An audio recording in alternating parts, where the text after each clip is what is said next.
तो hello everyone, good morning. तो आज मैंने सोचा कि आप लोग के बहुत सारे सवाल आते रहते हैं कि ओसीडी के थॉट आखिर बनते कैसे हैं और आखिर माइंड में आते ही क्यों हैं। जब हम नहीं चाहते हैं तो हमारे माइंड के अंदर वो क्यों आते हैं और क्यों हमें वो इच्छा होता है कि जो हम नहीं करना चाहते वो हम कर देते हैं, ऐसा क्यों। एक्चुअली में होता क्या है कि ओसीडी का थॉट जो है, ओसीडी माइंड जो है वो थॉट को बहुत चालाकी से बनाता है। मतलब डर को इतना ज़्यादा हावी कर देता है कि वो आपकी बुद्धि पीछे हो जाती है, जो आपकी सोचने समझने की शक्ति है ना, वो पीछे हो जाती है।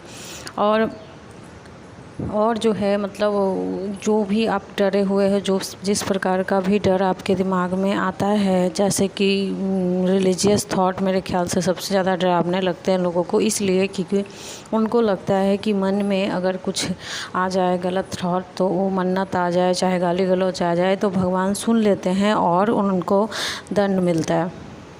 इसलिए क्या करते हैं वो एक नॉर्मल थॉट भी जब आता है शुरुआत में, जब ही वो ऐसा सोचते हैं ना कि हाँ कहीं मैं ऐसा सोच ना लूँ, कहीं मैं ऐसे गाली वाले थॉट मेरे मन में आ ना जाए, तो माइंड फिर उसी प्रकार के थॉट बना के आपको देता है। फिर आपके अंदर एक इच्छा देता है कि उस दोबारा उस थॉट को आप सोचो, और फिर आपको फिर भ्रमित भी करेगा कि कहीं तुमने कुछ गलत नहीं सोच लिया, आप तुमको पाप मिलेगा। तो अपनी तरफ से आप क्या करते हो, उसे सुलझाने के लिए, उस थॉट को सुलझाने के लिए, जो कहीं मैंने गलत तो नहीं सोच लिया, गलत तो नहीं सोच लिया, बार बार बार बार चेक करते हो। इसीलिए ओसीडी के थॉट जो है रिपीटिंग थॉट में चले जाते हैं डर से, क्योंकि आपका डर इतना भयानक होता है कि आपको ना चाहते हुए भी चेकिंग हो रही है कि देखूं जरा क्या। जैसे मान लीजिए एक बार तो ओसीडी थॉट आपको ज़बरदस्ती चेक करने के लिए उस थॉट को भेजता है ताकि आप डर जाओ और कंपल्सन करो। कंपल्सन मीन्स मैं मेंटल कंपल्सन की इधर बात करूँगी, जैसे माइंड के अंदर थॉट को चेक करना, आप रिश्योर करना कि हाँ भाई मैंने गलत नहीं सोचा है। और जैसे एक बार बार चेक करने से जैसे आपको थॉट भेज देता है ओसीडी माइंड, जानबूझ के वैसे ही थॉट भेजता है जैसे आप डर जाओ और कंपल्सन करो। आप फिर जब वो नहीं भेजता है, जब आप रिलैक्स हो जाते हो, तो फिर क्या करते हो, कभी कभी आप अपनी गलती भी कर देते हो। आप क्या करते हो, चेक कर लेते हो कि देखूं ज़रा क्या वो थॉट आ रहा है क्या। फिर क्या होता है, क्योंकि उसकी पैटर्न बन गई होती है तो वो थॉट फिर चिपक सा जाता है और फिर लगातार आने लगते हैं।